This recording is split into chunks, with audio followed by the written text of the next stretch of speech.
बिस्मिल्लाहिर्रहमानिर्रहीम। आज हम एआई मशीन लर्निंग के जो है कोर्स और इंटर्नशिप में देखेंगे। वीक 3 में हम लोग कौन सी आउटलाइन को फॉलो अप करेंगे। इसमें आज का जो हमारा एजेंडा है वो है फीचर इंजीनियरिंग, फीचर एक्सट्रैक्शन क्या है, हमारे पास फीचर्स क्यों मैटर करते हैं, हमारे पास कौन से की एमएल मॉडल्स हैं और हम उनको कहाँ पे और क्यों यूज करेंगे। First of all, what is feature engineering. Feature engineering basically होता है कि हमारे पास प्रोसेस ऑफ क्रिएटिंग बेटर। अब देखें कि हमने सबसे पहले देखा कि हमने अपने डाटा सेट को किस तरह रीड करवाना है। लाइक हमने आरएस डाटा सेट को रीड करवाया, उसके बाद हमने उसके ऊपर data pre processing steps follow up किए। लाइक उसके ऊपर नॉर्मलाइजेशन या स्टैंडर्डाइजेशन लगाई और देखा कि उसके अंदर कोई नल वैल्यूज हैं। अगर तो नल वैल्यूज नहीं थी तो ओके था, हमारे पास आईरिस डाटा सेट के अंदर नल वैल्यूज नहीं थी। उसके बाद हमने कैटेगोरिकल वेरिएबल्स देखे, तो जो हमारे पास स्पीशीज लास्ट कॉलम था आउटपुट का, तो उसके अंदर हमारे पास टेक्स्ट फॉर्म में था। इट्स मीन वहां पे हमारे पास क्या था, हमारे पास स्ट्रिंग आ रही थी। तो हमने उसको क्या कन्वर्ट किया, हमने वहां पे जो है लेबल इनकोडर लगाया और उसको किसमें, variable in the form of integer, हमने उसको क्या कर दिया, कन्वर्ट कर दिया। अब इन स्टेप्स के बाद आता है फीचर इंजीनियरिंग और फीचर एक्सट्रैक्शन। बेसिकली जो फीचर इंजीनियरिंग और फीचर एक्सट्रैक्शन हम यूज करते हैं ताकि हमारे पास जो हमारा मॉडल हो वो बेटर लर्न कर सके।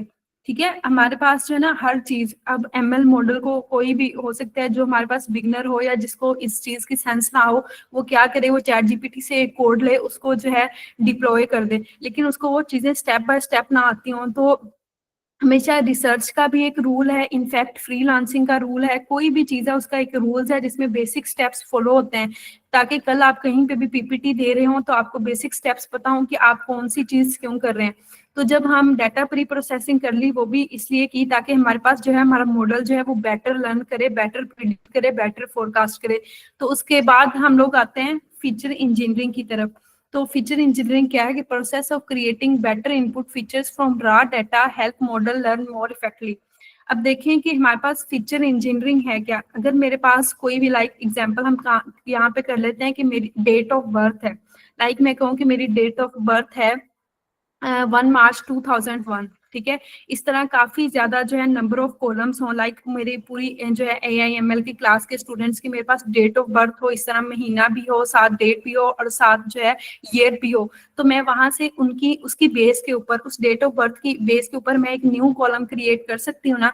लाइक मैं वहां से क्या कैलकुलेट कर सकती हूँ, मैं वहां पे उनकी एज को कैलकुलेट कर सकती हूँ, मैं न्यू एक कॉलम क्रिएट कर सकती हूँ। इसी तरह अगर किसी, मैं यहाँ पे लिखूंगी इकरा अख्तर रहीम खान या जो है नौफर लाहौर और इस तरह कोई बच्चा इस्लामाबाद से है, तो मैं बेस्ड ऑन दी एड्रेस एक न्यू जो है अपना कॉलम क्रिएट कर सकती हूँ जिसमें मैं उसका सिटी भी लिख सकती हूँ और जिप कोड भी लिख सकती हूँ। ठीक है, तो इट्स मीन कि फीचर इंजीनियरिंग क्या है कि हमारे पास जो नंबर ऑफ कॉलम्स हैं या जो हमारे पास डाटा सेट है, उन कॉलम्स की बेस पे हम उसके अंदर से और फीचर को जो है न्यू क्रिएट कर लें। बेसिकली फीचर इंजीनियरिंग मीन यही है कि हम न्यू कॉलम्स को जो है वो जनरेट कर लें। ठीक है,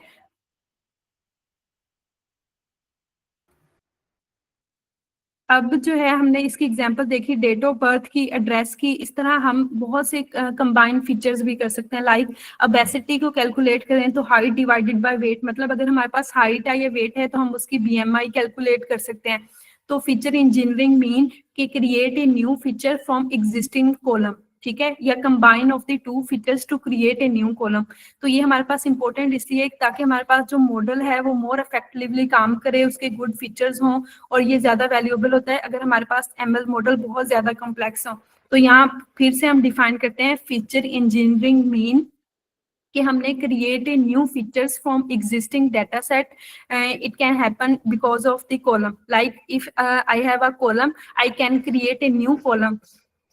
ठीक है, और उसके बाद हम दो फीचर्स को, दो कॉलम्स को भी कंबाइन करके अपना एक न्यू फीचर क्रिएट कर सकते हैं। आप लोगों ने जो है अगर AIML की कोई रिसर्च देखी होगी तो बहुत सी रिसर्चेज इस तरह की हो चुकी हैं। अगर आप लोगों को जो टास्क मिले हैं, हो सकते हैं आप लोग उसमें सिंपल जो है डाटा सेट लो, डाटा सेट की प्री प्रोसेसिंग करो और उसके बाद सीधा ML मॉडल लगा दो। लेकिन बहुत सी रिसर्चेज जो है नॉवेलिटी की तरफ जाती हैं, तो वो उसमें फीचर इंजीनियरिंग का लगा देती हैं कि हम ये फीचर एक्सट्रैक्ट करेंगे या ये न्यू फीचर हम इसमें से बना सकते हैं। तो उसका नोवेलिटी वर्क होता है जो कि रिसर्चर्स और यूज करते हैं बेसिकली। ठीक है, तो फीचर इंजीनियरिंग किसी भी रिसर्च के लिए और किसी भी फ्रीलांसिंग के लिए या इवन मशीन लर्निंग मॉडल के लिए बहुत ज्यादा अहम है। तो इसको भी आप लोगों ने हमेशा स्टेप बाय स्टेप करना है। अब हमारे पास जो है नेक्स्ट है कि हमारे पास फीचर एक्सट्रैक्शन क्या है?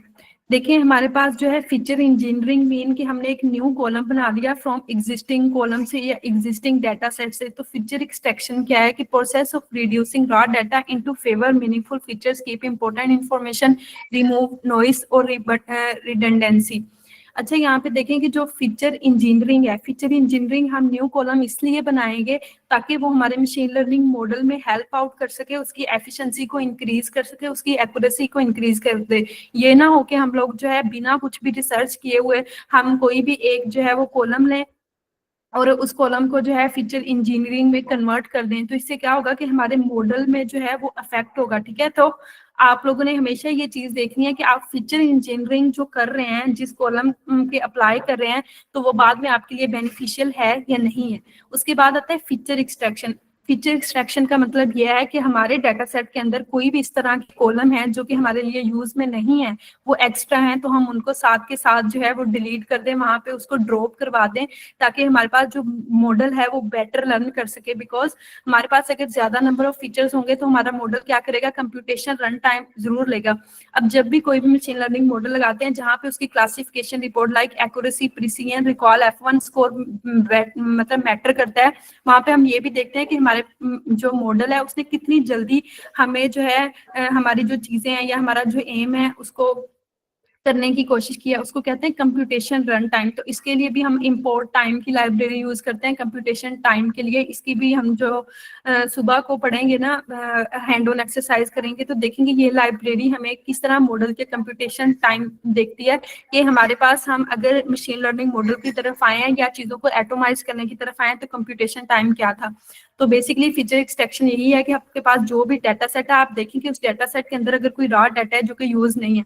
अब यहाँ पे मैं एग्जांपल देती हूँ कि हमारे पास टाइम स्टैम्प, लाइक बहुत से डाटा सेट इस तरह के होंगे जिसमें टाइम स्टैम्प का एक कॉलम आ जाता है, तो हम मशीन लर्निंग मॉडल को जो है वो time stamp column dot dot drop कर देते हैं। लाइक हम उस जो है कॉलम को इसलिए ड्रॉप करते हैं क्योंकि हमारे पास मशीन लर्निंग मॉडल जो है टाइम सीरीज फोरकास्टिंग या स्पेशल या टेम्पोरल जो है ना फोरकास्टिंग वो कम करता है। लाइक वहां पे हमारे पास मॉडल की कंप्यूटेशन रन टाइम बहुत ज्यादा हो जाती है, तो हम क्या करते हैं, हम टाइम स्टैम्प कॉलम को क्या करते हैं, ड्रॉप करवा देते हैं, हम उसको डिलीट कर देते हैं। ठीक है, तो यहाँ पे फीचर एक्सट्रैक्शन भी सेम इस तरह है कि हमारे पास जो डाटा सेट के अंदर रॉ डाटा है उसमें से जो कॉलम नहीं यूज उसको हमने खत्म कर देना है, ताकि हमारे पास मॉडल का कंप्यूटेशन रन टाइम जो है वो कम हो और हमारा मॉडल जो है वो ओवरफिटिंग से भी बचता जाए और हमारे पास मॉडल इजीली रन करे। अब हमारे पास जो आयरिस डाटा सेट है उसके अंदर अगर हम देखें तो हमारे पास फीचर्स हैं कि सेपल लेंथ, सेपल विड्थ है, पेटल लेंथ है, पेटल विड्थ है और एक्सट्रैक्टेड फीचर्स। अगर हम देखें कि हमारे पास जो डाटा सेट के अंदर सिर्फ 4 कॉलम्स थे और उसकी बेस के ऊपर उसने स्पीशीज बता दिया था कि अगर ये डाटा सेट है तो इसकी बेस के ऊपर फ्लावर ये हो सकता है। तो अगर हम देखें कि पेटल लेंथ और पेटल विड्थ को देख लें तो इसकी बेस के ऊपर मैं बता सकती हूँ ना कि ये फ्लावर कौन सा है।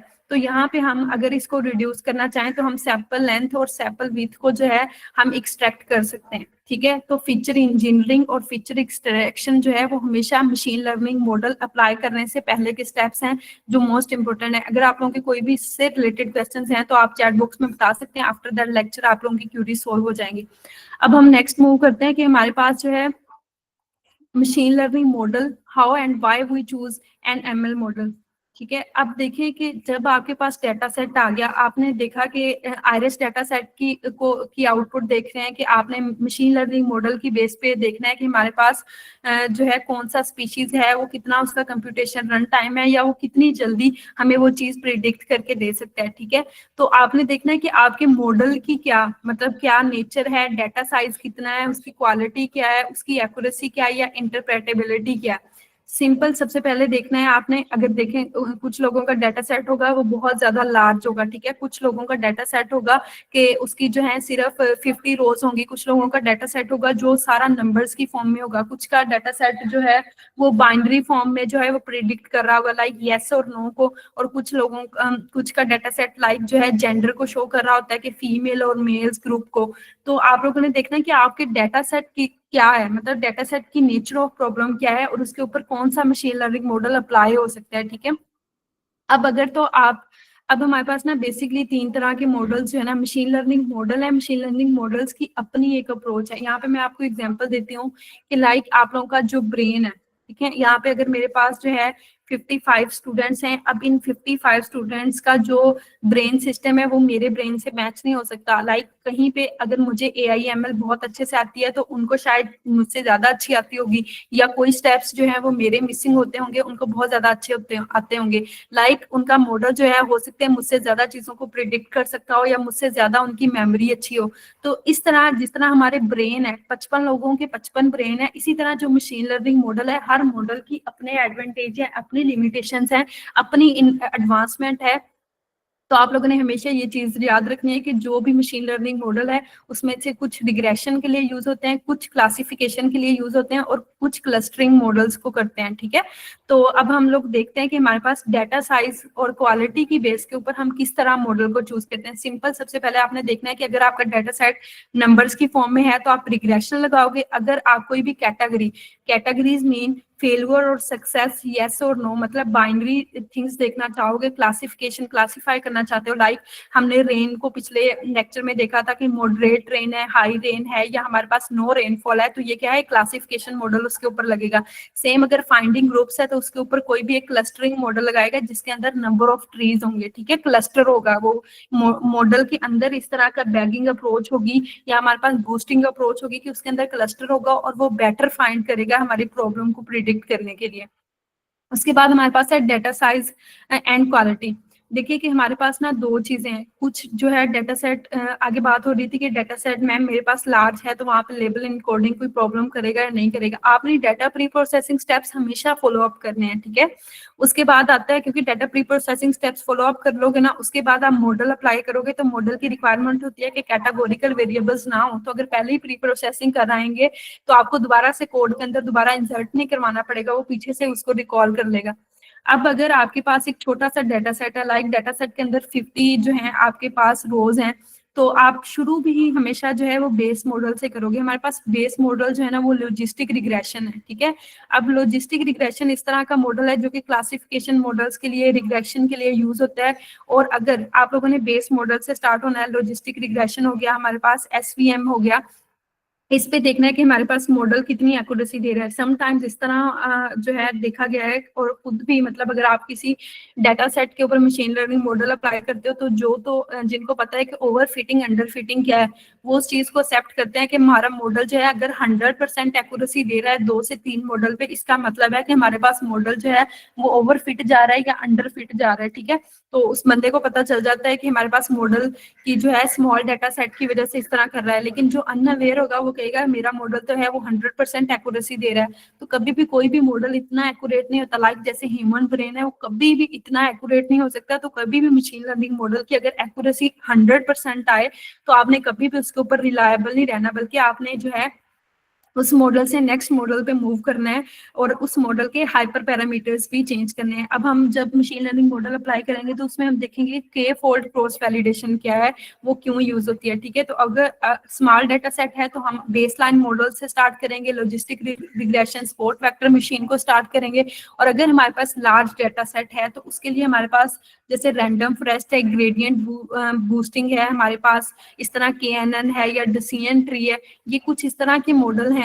लाइक इसमें मोस्ट इंपॉर्टेंट है रैंडम फॉरेस्ट या ग्रेडियंट बूस्टिंग, क्योंकि ये एक इंसेम्बल मॉडल है, बिकॉज इनके अंदर जो है ना बूस्टिंग अप्रोच भी है, बैगिंग अप्रोच भी है।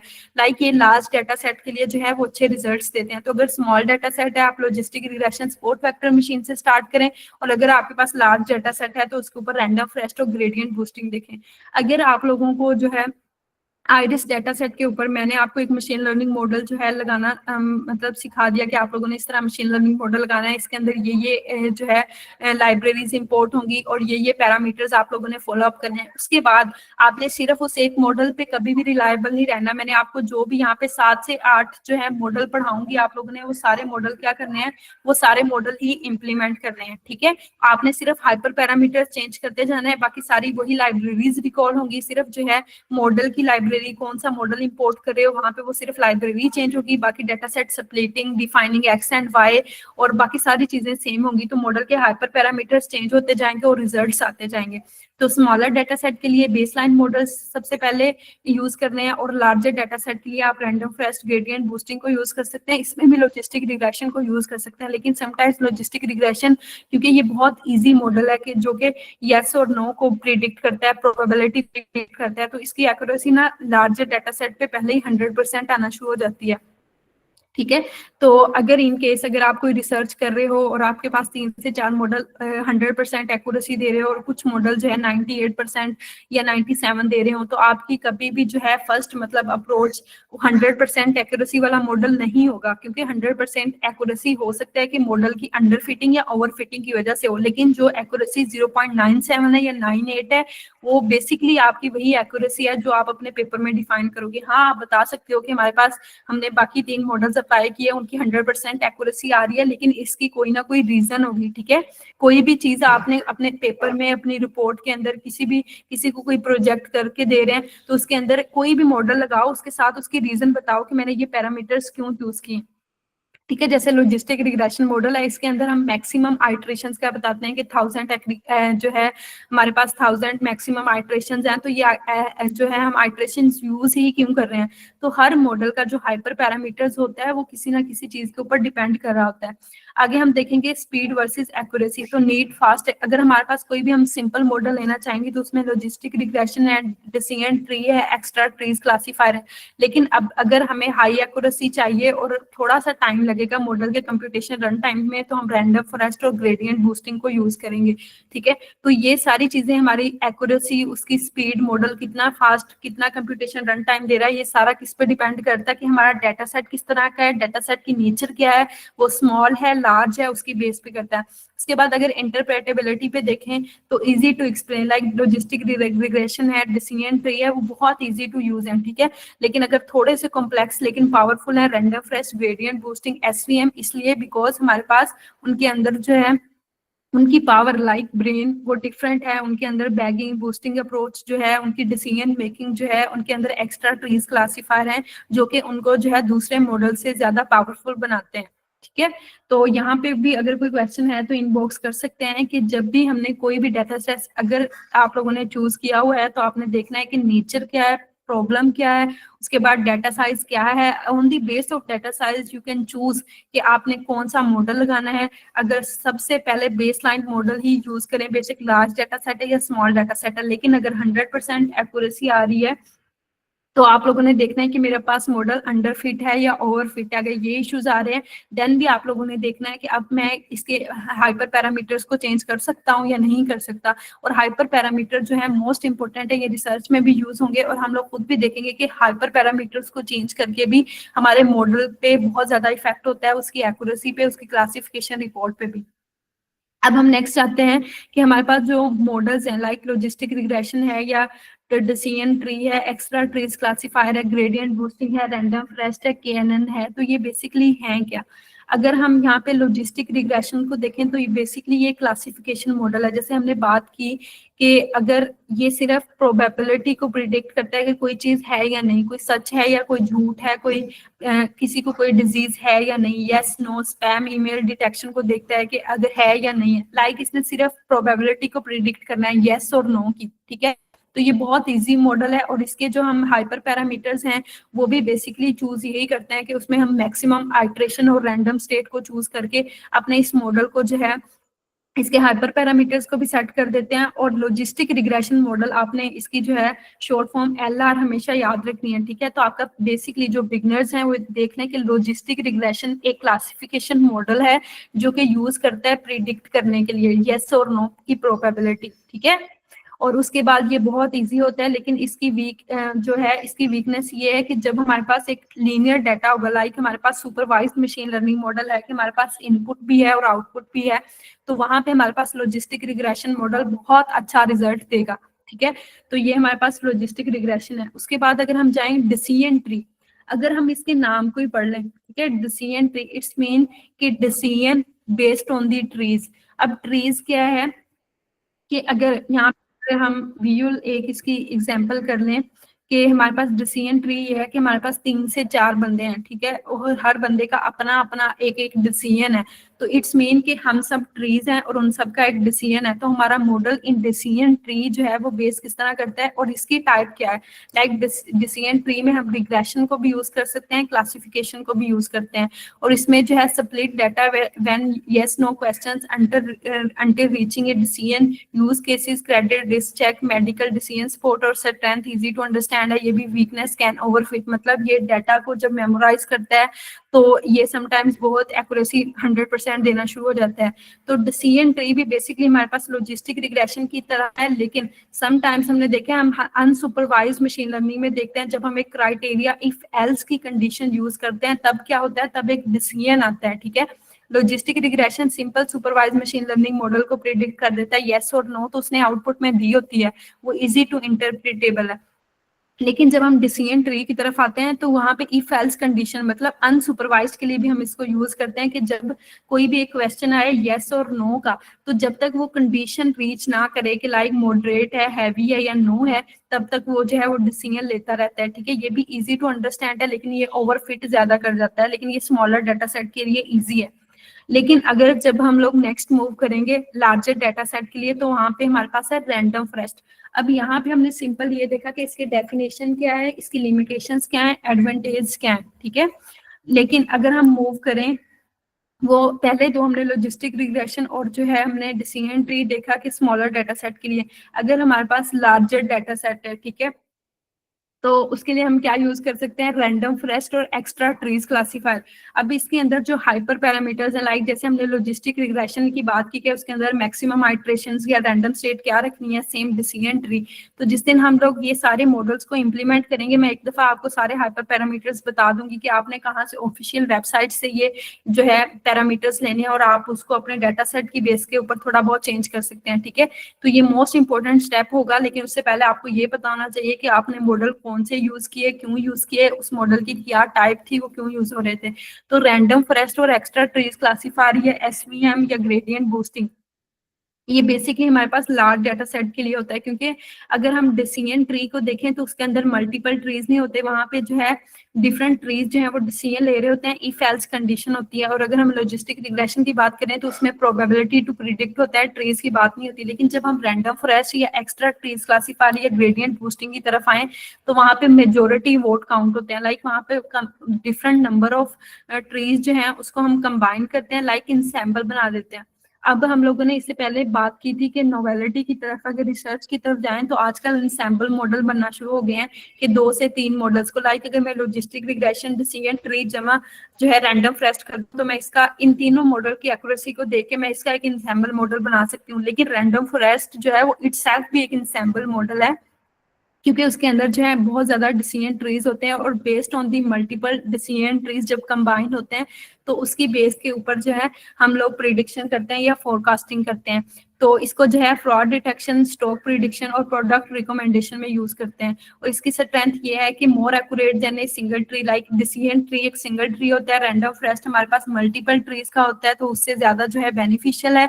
और इसकी वीकनेस ये है कि ये स्लोअर है और लेस इंटरप्रेटेबल है, लाइक अगर लॉजिस्टिक रिग्रेशन डिसीजन ट्री किसी भी मॉडल पे अप्लाई करें तो विद सेकंड जो है हमें कंप्यूट कर देते हैं, लेकिन रैंडम फॉरेस्ट वो थोड़ा सा स्लो करेगा, क्योंकि उसका कंप्यूटेशन रन टाइम थोड़ा सा इंक्रीज होगा, क्योंकि वो पावरफुल है, वो टाइम लेगा। उसके बाद सेम रैंडम फॉरेस्ट की तरह हमारे पास एक्स्ट्रा ट्रीज क्लासीफायर है, उसके अंदर भी जो है हमारे पास मल्टीपल ट्रीज होते हैं, ठीक है। तो यहाँ पे एक्स्ट्रा ट्रीज क्लासीफायर के अंदर जो है use more random split then RF train faster. Like सबसे पहले डिसीजन ट्री है जिसके अंदर वन डिसीजन ट्री है, एक ही ट्री है। रैंडम फॉरेस्ट के अंदर हमारे पास मल्टीपल ट्रीज हैं जो कि कंबाइन होते हैं, लेकिन एक्स्ट्रा ट्रीज क्लासीफायर के अंदर क्या होता है कि हमारे पास यहाँ पे ट्रीज बहुत ज्यादा होते हैं, लाइक आरएफ से ज्यादा ट्रीज होते हैं, लेकिन वो ट्रीज 2 से 3 आपस में मैच होके एक रिजल्ट निकालते हैं। लाइक अगर 4-5 बंदे एक साइड पे और 4-5 बंदे एक साइड पे और दो कहे कि मेरी मतलब कि मेरा डिसीजन ये है और बाकी 3 कहे मेरा डिसीजन ये, और लेफ्ट साइड पे भी 2 बंदे कहें कि मेरा ये डिसीजन ये है और तीसरे 3 बंदे कहें कि मेरा डिसीजन ये है, तो based on all the trees, all the मतलब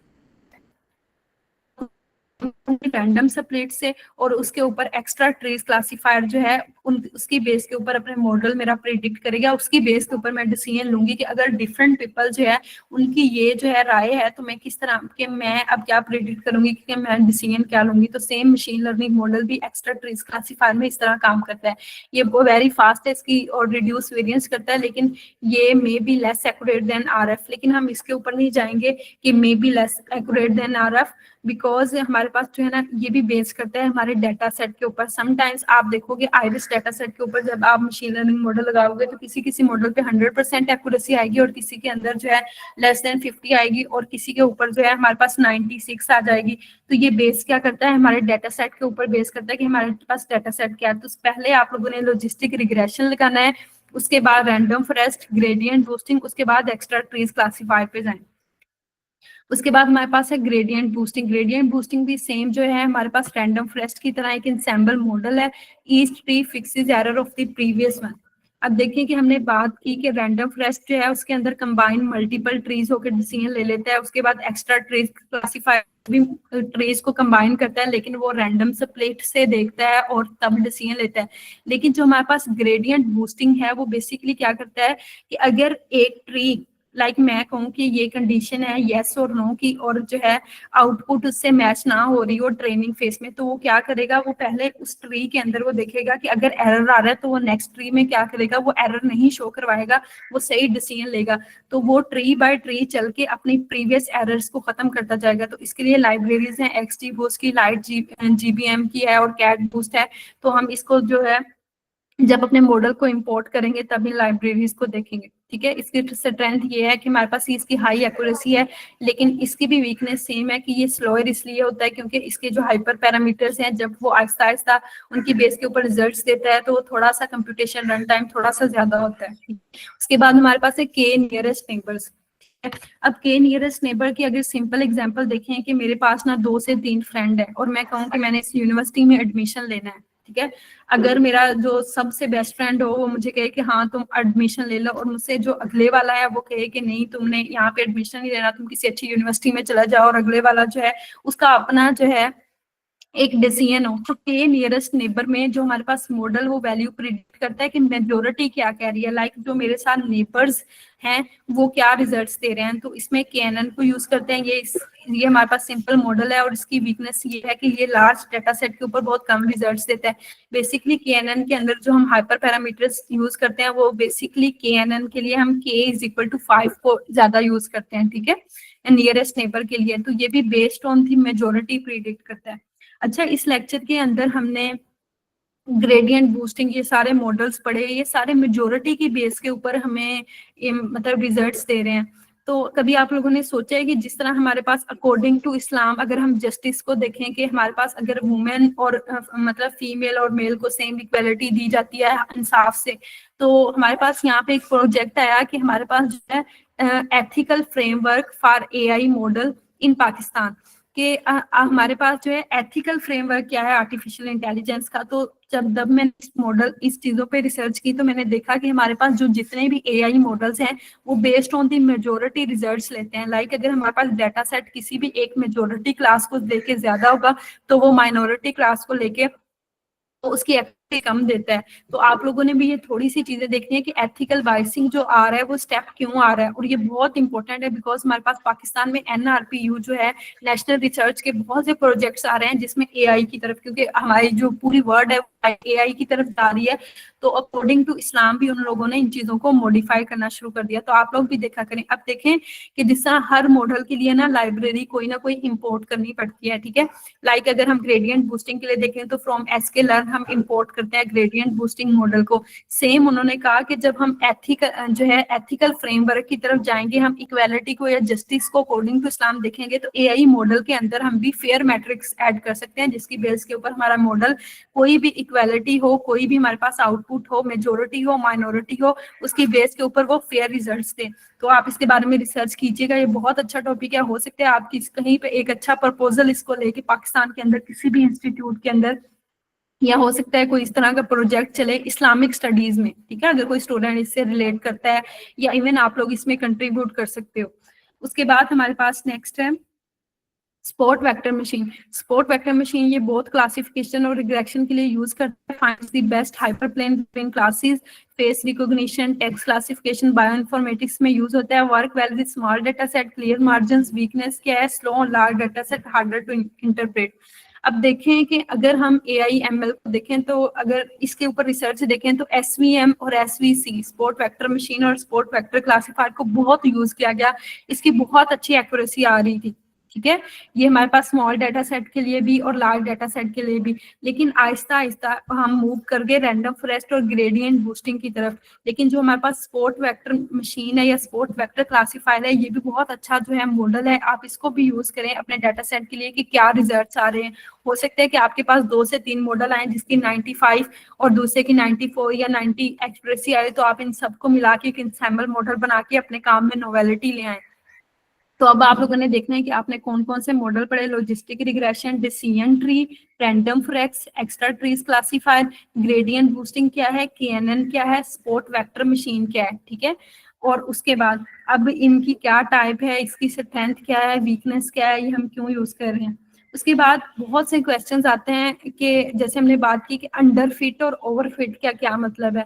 अंडर फिट ये चीज होती है कि समटाइम्स हमारे पास मॉडल सिंपल होता है, can not learn pattern in data. Sometimes ये भी होता है कि हमारे पास डाटा सेट बहुत ज्यादा स्मॉल होता है, हमारे पास जो मॉडल है हम उसके हाइपर पैरामीटर्स इतने सिंपल सेलेक्ट कर देते हैं। लाइक समटाइम्स आपने देखा होगा कि लॉजिस्टिक रिग्रेशन आप स्मॉल ब्रैकेट्स लगा के उसके हाइपर पैरामीटर्स को सेट कर देते हो, आप उसके अंदर कोई मैक्सिमम आइट्रेशन नहीं ऐड करते, कोई रैंडम स्टेट नहीं ऐड करते, कुछ भी पैरामीटर ऐड नहीं करते।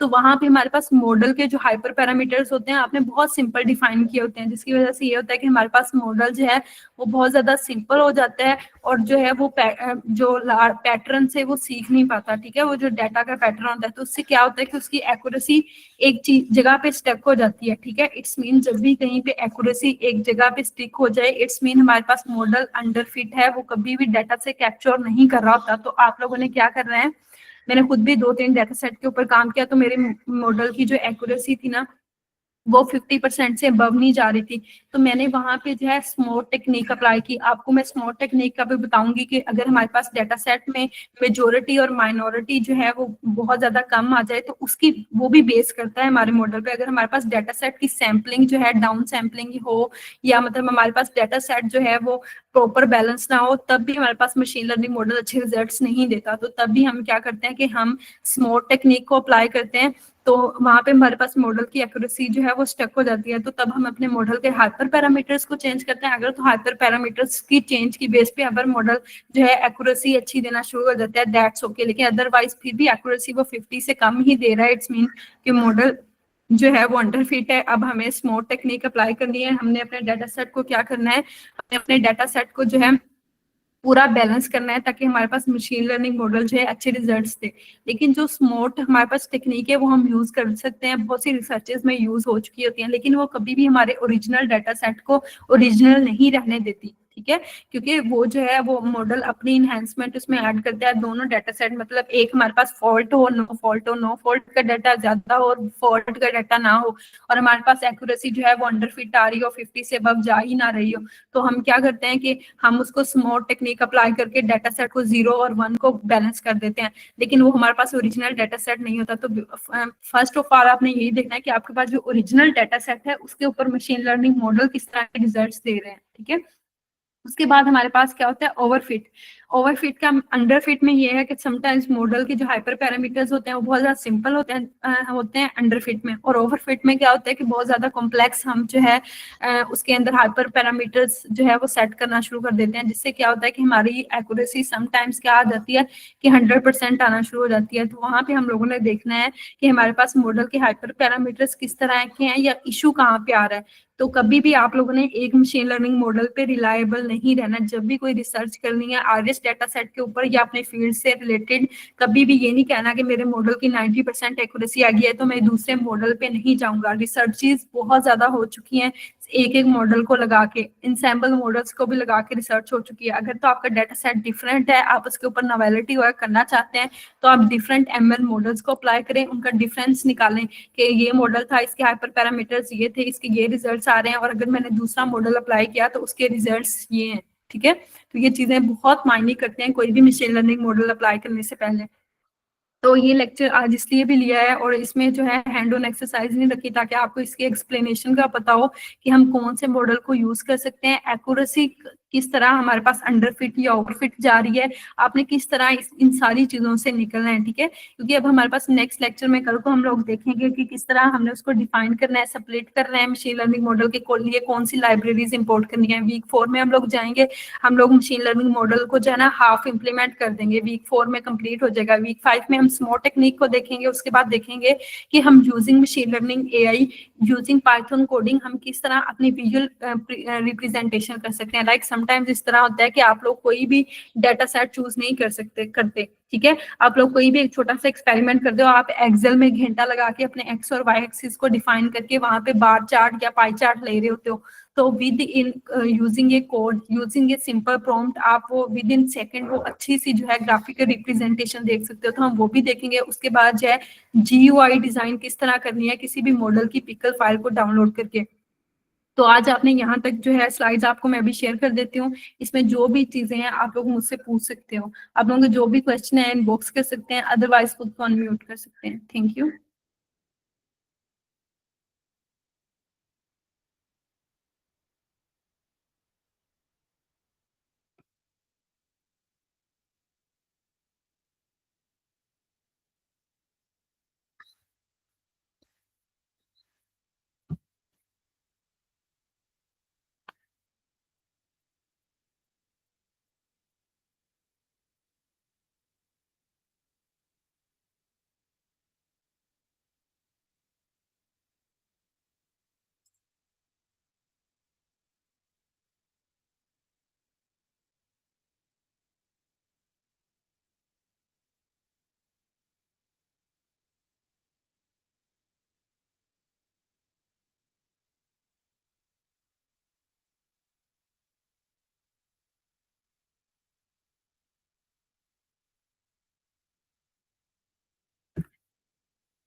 आप लोगों के जो भी क्वेश्चन है आप जो है चैट बॉक्स में बता दें, मैं अभी जो है आपको आंसर करती हूँ।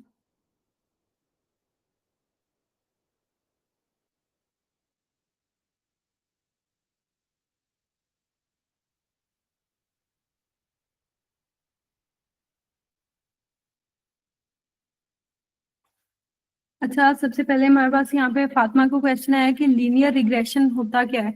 बेसिकली जिस तरह हमारे पास लॉजिस्टिक रिग्रेशन है वो एक लीनियर रिलेशनशिप की बेस पे कोई भी चीज प्रिडिक्ट करता है, तो लीनियर रिग्रेशन भी मीन होता है। लाइक हमने एक एग्जांपल पढ़ी होगी कि y is equal to M X plus C, जिसमें हम स्लोप को फाइंड करते थे मैथ में, और इस तरह फिजिक्स में भी। इस तरह हमने एक और भी पढ़ी थी जिसमें हम टेन और कोस थीटा और साइन थीटा इस तरह फाइंड करते थे, तो उसके ऊपर हम प्रॉपर जो है एक इक्वेशन लगाते थे। सेम जब हम लीनियर रिग्रेशन की तरफ जाते हैं तो हम देखते हैं कि हमारे पास इंडिपेंडेंट वेरिएबल्स क्या हैं। लाइक हमारे पास जो इनपुट फीचर्स हैं उनके दरमियान में क्या रिलेशन बन रहा है, अगर तो उनके दरमियान में कोई लीनियर रिलेशनशिप बन रहा है तो आप लोगों का जो भी डाटा सेट होगा उसकी बेस के ऊपर आप देखोगे।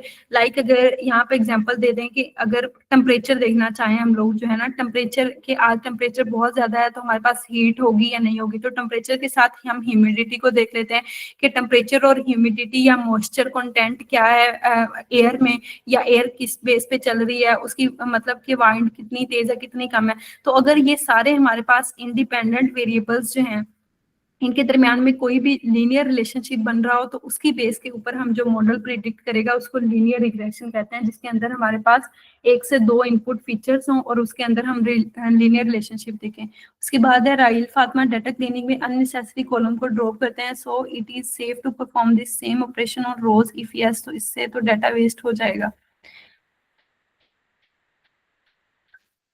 अच्छा Rahil, I think so you have a same name Rahil Fatima. ठीक है। अच्छा, डाटा क्लीनिंग में कभी भी अननेसेसरी कॉलम्स को ड्रॉप करने से हमारे पास कभी भी डाटा जो है वो वेस्ट नहीं होगा, क्योंकि ये आपका सबसे पहला एक डिसीजन होगा कि आपने डाटा की एक्सट्रैक्शन फीचर एक्सट्रैक्शन करनी ही क्यों है। लाइक टाइम स्टैम्प को अगर आप करेंगे ना तो वो आपका एक कॉलम जाएगा, ठीक है, स्टार्ट से बाकी सारे इनपुट फीचर्स रहेंगे और टाइम स्टैम्प इतना जरूरी नहीं होता, लेकिन जहाँ पे आप टाइम सीरीज फोरकास्टिंग करते हो तो वहां पे जो है वो जरूरी है। 1 मिनट मिस अतिका प्लीज जो है स्टॉप द रिकॉर्डिंग। तो उसके बाद जो है वेट ए मिनट।